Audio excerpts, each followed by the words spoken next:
విభజన అంశాలపై ఏపీ తెలంగాణ అధికారుల కమిటీ ఇవాళ సమావేశం కానుంది. మంగళగిరిలోని ఏపీఐఏసీ కార్యాలయంలో ఈ భేటీ జరగనుంది. రెండు రాష్ట్రాల మధ్య అపరిష్కృతంగా ఉన్న అంశాలపై సమావేశంలో చర్చించనున్నారు. ఏపీ తెలంగాణ సీఎస్ల నేతృత్వంలో అధికారులు భేటీ కానున్నారు.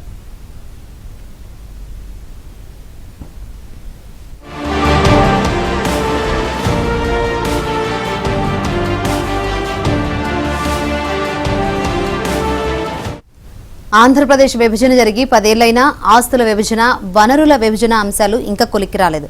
రాష్ట్ర విభజన తర్వాత ఏపీ తొలి ముఖ్యమంత్రిగా చంద్రబాబు ఉన్నారు.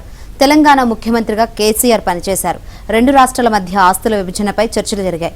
అయితే రెండు రాష్ట్రాల మధ్య జరగాల్సిన సంప్రదింపులకు మధ్యలోనే బ్రేక్ పడింది.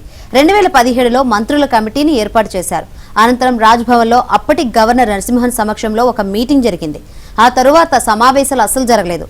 ఆ సమావేశంలో షెడ్యూల్ 9కి చెందిన 8 కుల సంఘాల సంస్థల విభజనకు ఇరుపక్షాల అంగీకారం కుదిరింది. మిగిలిన ఏ ఇతర అంశంలోనూ ఏకాభిప్రాయం కుదరలేదు.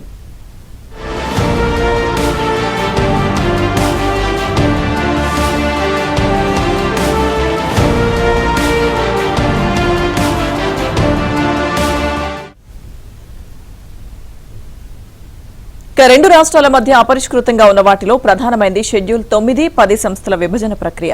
షెడ్యూల్ 9లో 91 సంస్థలుండగా షెడ్యూల్ 10లో 142 సంస్థలున్నాయి.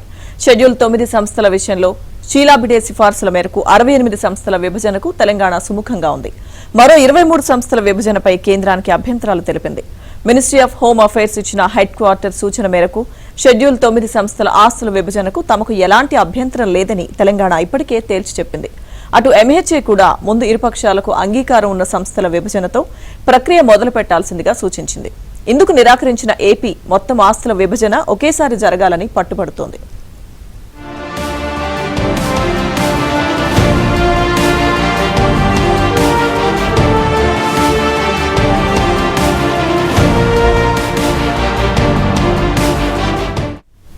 రాష్ట్ర విభజన తర్వాత ఆస్తుల పంపకాల కోసం కేంద్ర హోంశాఖ ఆధ్వర్యంలో దాదాపు 31 సమావేశాలు జరిగాయి.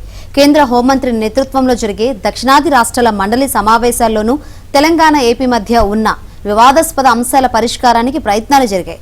గతంలో ముఖ్యమంత్రులుగా పనిచేసిన కేసీఆర్, జగన్ పలుమార్లు సమావేశమైన విభజన అంశాల పంచాయతీ ఓ కొలిక్కి రాలేదు. కొత్త ముఖ్యమంత్రులు చంద్రబాబు, రేవంత్ రెడ్డి సైతం ఈ ఏడాది జులైలో భేటీ అయ్యారు. సీఎంల సమావేశంలో చర్చకు వచ్చిన అంశాలపై ఈ భేటీలో లోతుగా చర్చ జరిగే అవకాశం ఉన్నట్లు తెలుస్తోంది.